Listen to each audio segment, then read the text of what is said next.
요즘 오미크론 바이러스가 확산되면서 감염되는 분들이 늘어나고 있습니다.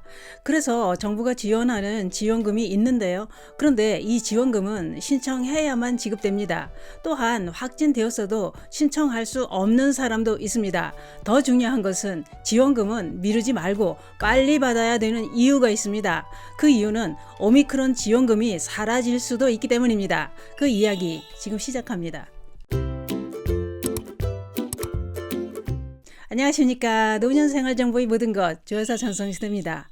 요즘 오미크론이 빠르게 확산되면서 다들 불안합니다. 이런 난리통에 오미크론 변이보다도 훨씬 전파력이 강한 스텔스 오미크론이 각국에서 확산되고 있다는 소식도 들려옵니다. 전문가들이 밝힌 오미크론 변이의 하위 변이인 스텔스 오미크론 전염력은 오미크론보다 30에서 50% 강하다고 했습니다. 그래서 전문가들이 주시하고 있다는 겁니다. 코로나 참 끈질기고 지겹습니다. 이제는 코로나와 함께 살아가야 하는 세상이 된 것 같습니다. 전문가들은 요즘 빠르게 확산되고 있는 오미크론 변이는 초기 코로나 바이러스만큼 위험한 감염병은 아니지만 그렇다고 독감으로 치부할 만큼 가벼운 것도 아니다 라고 했습니다. 그렇기 때문에 약해졌다고 방심하지 말고 개인 건강관리를 더 철저하게 해야 된다고 했는데요. 실제로 요즘 확진된 분들의 사례를 보면 개인 건강 상태에 따라 중증이 되기도 하고 약하게 앓고 지나가거나 증상이 없는 경우도 있는 게 사실입니다. 코로나가 퍼지기 시작하던 초기 때는 코로나에 감염되면 큰 잘못을 저지른 사람이 된 것 같았지요. 요즘 오미크론에 감염되는 것은 누구의 잘못도 아닙니다. 이렇게 오미크론이 확산되는 대유행이 지속되면 내 가족들은 물론이고 직장 동료와 지인들, 더 많은 사람들이 감염될 것입니다. 어쨌거나 이상하다 싶으면 검사를 하고 양성이 나오면 집에서 7일 재택치료를 하게 되는데요. 그런데 새롭게 발표된 게 있습니다. 3월 1일부터는 백신 예방접종 여부와 상관없이 확진자의 동거인은 모두 수동감시 대상이 된다고 발표했습니다. 기존에는 확진자의 동거인은 백신 접종 완료자라면 격리 없이 지내다가 증상이 나타나면 검사를 하던 수동감시 대상이었고 미접종자는 확진자와 함께 7일간 공동격리했던 것을 3월부터는 접종 완료자나 미접종자나 모두 수동감시 대상이 된다는 겁니다. 수동감시라는 것은 출근, 등교, 이런 일상생활이 가능하다 이겁니다. 또한 확진자의 동거인은 2차례 PCR 검사를 받던 의무검사도 3월 1일부터는 사라지게 됩니다. 다만 학생과 교직원은 새학기 등교 수업을 고려해 3월 14일부터 시행된다고 하니 이 점 참고하시기 바랍니다. 오미크론에 확진되어서 재택치료를 하면서 격리가 되면 정부에서는 생활지원비를 지급하고 있지요. 그런데 이 지원금을 전에는 가족 중 한 사람이라도 감염되면 가구 원수를 다 넣고 계산해 지급했습니다. 그런데 요즘 확진자가 많이 나오면서 지급 방식이 확진자만 지급하는 방식으로 변경되었습니다. 또 한 가지 꼭 아셔야 될 것은 확진되어서 재택치료 기간 7일이 끝난 후 생활지원비를 알아서 주지는 않는다 이겁니다.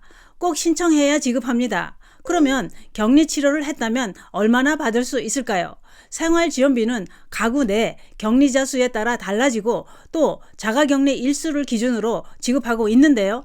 격리자 수가 1인이라면 1일 생활지원비 34,910원, 2인 59,000원, 3인 76,140원, 4인 93,200원, 5인 111,110원, 6인 126,690원. 이 금액이 1일 생활지원비로 나오는 금액입니다. 그리고 격리기간은 통상 7일이라고 했는데요. 7일 격리 시 받게 되는 총 생활지원비는 1인의 경우 244,370원, 2인 413,000원, 3인 542,980원, 4인 652,400원, 5인 777,770원, 6인 886,830원입니다. 또한 생활지원비 상한선은 월 최대 14일이라고 하니 이 점도 참고하시기 바랍니다. 단 여기서 알아두셔야 할 중요한 정보가 있습니다. 그게 뭐냐? 확진되고 격리 대상이 되었어도 생활지원비를 다 받을 수 있는 건 아니다 이겁니다. 생활지원비를 주지 않는 제외 대상이 있다는 거지요. 생활지원비 제외 대상은 이렇습니다. 해외 입국자, 가구원 중 한 명이라도 국가 공공기관 등으로부터 인건비를 받고 있는 경우, 가구원 중 한 명이라도 유급휴가를 받는 경우에는 함께 사는 가족들도 지원비 대상에서 제외됩니다. 이 점 참고하시기 바랍니다. 그렇다면 이런 경우엔 어떻게 될까요? 부모가 공무원이고 자녀가 따로 떨어져 사는 경우, 이럴 때는 자녀가 따로 떨어져 사니까 지원비를 받을 수 있는 거 아닐까요? 그렇게 생각할 수도 있습니다만 그렇지 않습니다. 법률상 배우자 및 30세 미만 미혼 자녀는 가구 원수에 포함되기 때문에 따로 살고 있더라도 부모가 공무원이라면 자녀도 지원비를 지급하지 않는다는 겁니다. 또 한 가지 바뀐 게 있습니다. 2월까지는 가족이 확진되고 가족 중에 백신 미접종자가 있다면 확진 가족과 함께 격리되고 미접종자도 생활지원비를 지급했는데 3월부터는 미접종자도 격리 대상이 아닌 수동 대상이 되기 때문에 2월까지 지급했던 생활지원비도 지급하지 않게 됩니다. 그러면 코로나 생활지원비는 어떻게 신청할까요? 읍면동 주민센터를 통해 신청하실 수 있습니다. 대리인을 통해서도 신청할 수 있는데요. 필요 서류는 생활지원비 신청서, 신분증, 신청인 명의 통장 4번, 입원 격리 통지서, 필요한 경우 유급휴가 미제공 확인서가 필요합니다. 관련 서류들은 주민센터에서 직접 받을 수도 있고 시, 군, 구청 홈페이지를 통해 출력할 수 있다고 하니 이 점도 참고하셔서 신청하시기 바랍니다. 그런데 여기서 또 한 가지 꼭 알아두셔야 할 게 있습니다. 그게 뭐냐? 그것은 바로 생활지원비 재원이 다 소진되고 바닥이 나고 있다 이겁니다. 확진자가 많아져서 그런 건데요. 재원은 한계가 있고 확진자가 늘어나고 그런 상황이다 보니 이제 생활지원비는 꼭 필요한 입원 환자에게만 지급하자는 목소리가 나오고 있습니다. 생활지원비는 국비 50%, 도비 33.3%, 시비 16.7%로 충당하고 있는데 상당수 시군은 관련 예산이 소진될 형편에 놓여 있다는 겁니다. 그러니 못 받을 수도 있는 상황이 생길 수도 있다 이겁니다.